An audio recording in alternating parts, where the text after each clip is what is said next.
আজকের এই ভিডিওতে আমরা আলোচনা করতে চলেছি রায় মার্টিন প্রশ্নবিচিত্রার ষষ্ঠ শ্রেণীর প্রথম পরীক্ষায় মূল্যায়ন 2026-এর বাংলা বিষয়ের যে 6 দাগের প্রশ্নপত্রটি অর্থাৎ হিন্দু স্কুল এই বিদ্যালয়ের সমস্ত প্রশ্নের উত্তরগুলি সমাধান করব। প্রশ্নপত্র সমাধান করার আগে বলে দিই, তোমরা যারা আমাদের চ্যানেলে নতুন অবশ্যই চ্যানেলটি সাবস্ক্রাইব করে পাশে থাকা বেল আইকনটি অল করে দেবে।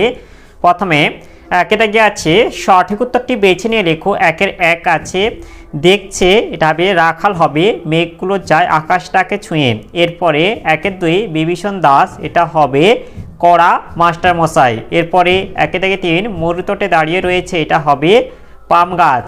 এরপরে একে দাগে চার মাহুতের ভাষায় মাইল মানে, এটা হবে সাবধান। এরপরে একে দাগে পাঁচ সন্ধিবদ্ধ করো দন্তেন হস্যইকার বিসর্গযুক্ত রস, এটা হবে নিরস, এই যে গয়েরটা।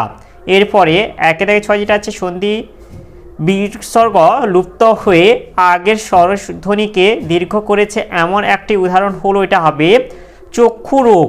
এরপরে একের সাথে যেটা আছে যথার্থ সংখ্যাবাচক শব্দ দিয়ে শূন্যস্থান পূরণ করো, এটা হবে হাতের, এটা হবে 5টি আঙুল সমান হয় না।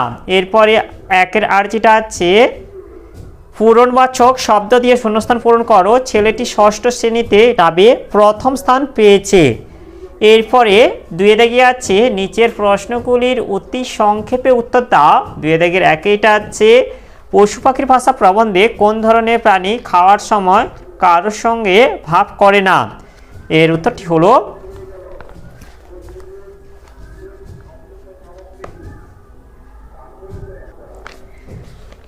এই যে আমিষাশী জন্তু খাওয়ার সময় কারোর সঙ্গে ভাব করে না। এরপরে দুইয়ের দুই যেটা আছে অসত্য গাছকে পথিকজনের ছাতা বলা হয়েছে কেন? এর উত্তরটি হলো গ্রীষ্মের দুপুরে অসৎ গাছ তার অজস্র শাখা প্রশাখাকে ছাতার মতো বিস্তৃত করে ক্লান্ত পথিককে ছায়া ঘেরা আশ্রয় দেয়, তাই অসৎ গাছকে পথিকজনের ছাতা বলা হয়েছে। এরপরে দুইয়ের তিন যেটা আছে মন ভালো করা রোদ্দুরকে কবি কিসের সঙ্গে তুলনা করেছেন? মন ভালো করা রোদ্দুরকে কবি মাছরাঙার গায়ের রঙের সঙ্গে তুলনা করেছেন। এরপরে দুইয়ের চার যেটা আছে বলতেই হবে কাকে একথা বলা হয়েছে? এটা হবে শঙ্কর সেনাপতিকে একথা বলা হয়েছে। এরপরে দুইয়ের পাঁচ যেটা আছে হযবরল গল্প অনুসারে চশমা শব্দের ব্যুৎপত্তি নির্ণয় করো। এর উত্তরটি হলো এই যে আমরা এখান থেকে বলে দেব হযবরলতে চন্দ্রবিন্দু চ বেড়ালে তালবয় স আর রুমালের মা নিয়ে চশমা সূত্রটি গঠিত।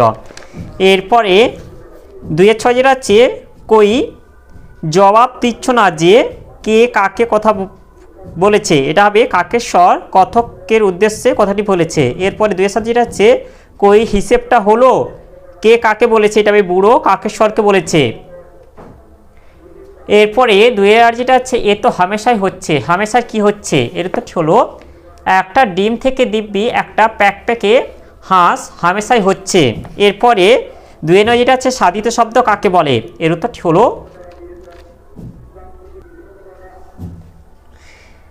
যেসব শব্দকে ভাঙলে কয়েকটি ছোট অর্থপূর্ণ শব্দ বা অন্য ক্ষেত্রে মূল শব্দটির সঙ্গে অর্থ সম্পর্কযুক্ত শব্দাংশ বা খণ্ড পাওয়া যায় সেগুলিকে সাধিত শব্দ বা যৌগিক শব্দ বলে, যেমন বান্দ্রামি, ডাক্তারবাবু, বিয়ে বাড়ি ইত্যাদি।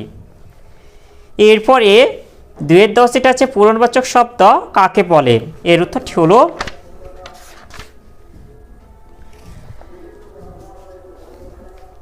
সংখ্যা শব্দ থেকে যখন কোনো নির্দিষ্ট স্থান বা ক্রম বোঝায়, অর্থাৎ যে শব্দের দ্বারা সংখ্যা শব্দের একটা বৈশিষ্ট্য প্রকাশ পায়, তখন সেই শব্দগুলিকে পূরণবাচক শব্দ বলে। উদাহরণ মেয়েটি মাধ্যমিক পরীক্ষার প্রথম হয়েছিল, এখানে প্রথম শব্দটির দ্বারা একটি নির্দিষ্ট স্থান বা ক্রমকে বোঝাচ্ছে বলে সেটি পূরণবাচক শব্দের উদাহরণ।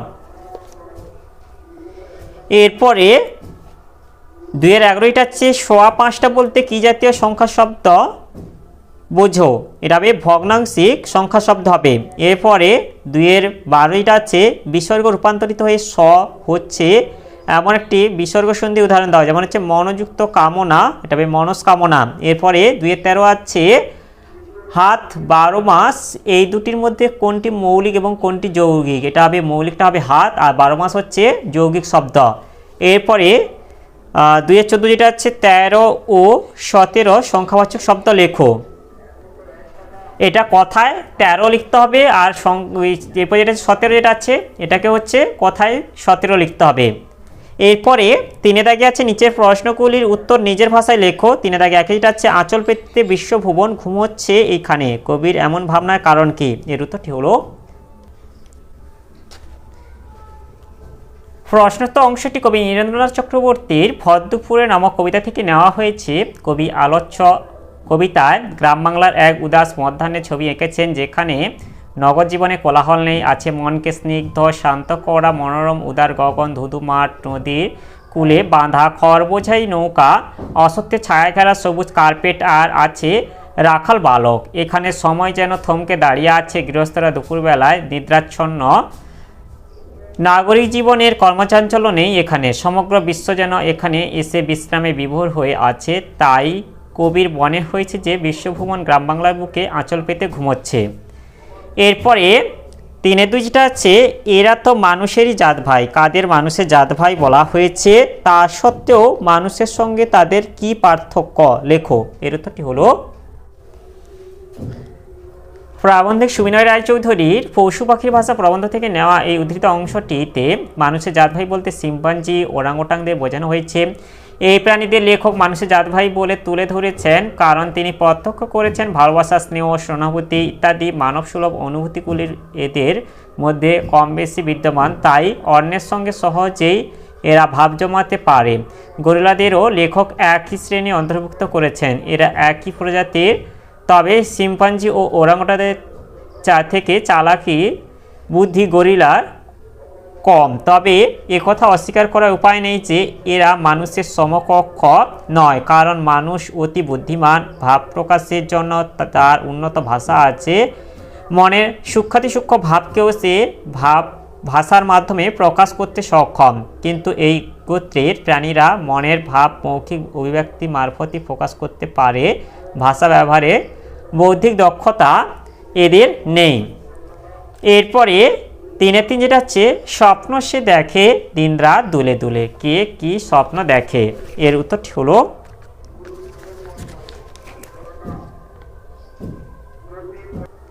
এটা হবে পাইন গাছ। উত্তরে বুনো নগ্ন পাহাড়ে বরফে চাদর গায়ে পড়ে দাঁড়িয়ে থাকা নিঃসঙ্গ পাইন গাছ মরুভূমির তপ্ত পাহাড়ে জন্মানো নিঃসঙ্গ পাম গাছের স্বপ্ন দেখে। এরপরে 3-4 যেটা হচ্ছে কোন উদ্দেশ্যে কোমরে পোকা বাসা নির্মাণ করে বুঝিয়ে লেখো। এর উত্তরটি হলো,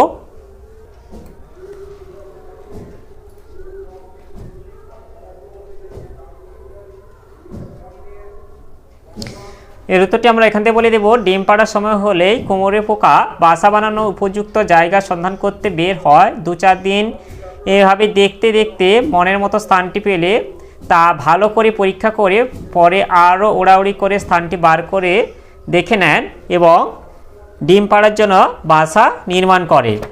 তাহলে আজকের ভিডিওতে আমরা ষষ্ঠ শ্রেণী বাংলা বিষয়ের যে 6 দাগের প্রশ্নপত্রটি ছিল তা আজ সমাধান করলাম। আর ভিডিওটি শেষ করে বলে দিই, তোমরা যারা এখনও পর্যন্ত আমার চ্যানেলটিকে সাবস্ক্রাইব করোনি অবশ্যই চ্যানেলটি সাবস্ক্রাইব করে নেবে এবং এই ভিডিওটিকে লাইক, কমেন্ট ও শেয়ার করে দেবে।